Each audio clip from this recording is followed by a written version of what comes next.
Și tu cauți soluții rapide la problemele tale? Mulți vin la terapie și întreabă: în câte ședințe scap de anxietate sau depresie?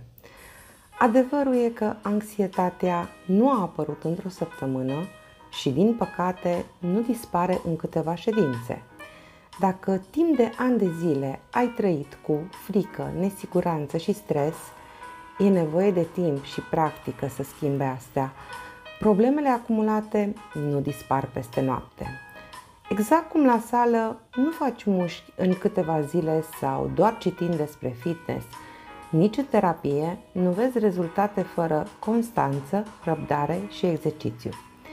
O clientă îmi spunea: am citit multe cărți despre anxietate, dar nu reușesc să aplic nimic. După 3 luni de practică zilnică, își gestiona atacurile de panică mult mai bine.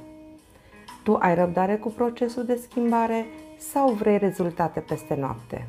Îmi poți răspunde și în comentarii.